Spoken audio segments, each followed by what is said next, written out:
PBS Utah presents the Governor's Monthly News Conference, an exchange between Utah reporters and Governor Spencer Cox.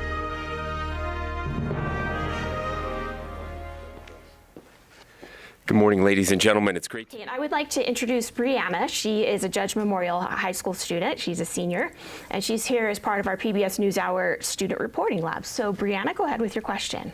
Hi, thank you so much. My question for you is, because of the decrease in state funding for higher education over the past years, we have seen the average cost of tuition at public institutions increase by nearly 35% since the year 2000.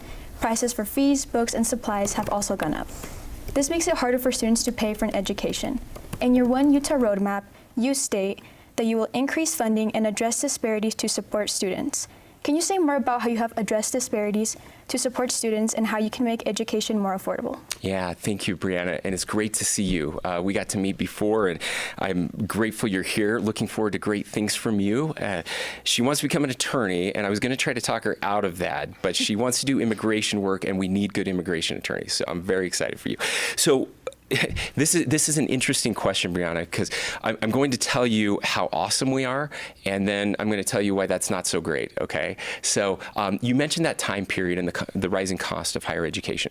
So it's not that we haven't funded higher education more. In fact, every year we put more funding into higher education. The problem is that the cost of higher education has risen faster than the extra amount of money that we've been able to put in. And so that difference has usually gone, at least partially, to tuition, right? So we're seeing more of that. Now, we also have more assistance available for students than ever before. So there is public assistance available, federal assistance available for higher education students. So we're seeing that happening. Here's the good part. So when it comes to higher education, Utah is I think second in the rate of increase in the cost of higher education. Okay, so we're number 2 best. That we've had the lowest rate. So cost of higher education is rising lower here than anywhere else except one state, and I can't remember where that is, but we were number 2. Unfortunately, that's the best of a very broken system.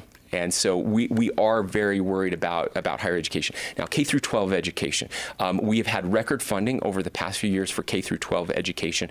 And I suspect, and we've already announced, that the numbers look very good this year from a budget surplus standpoint.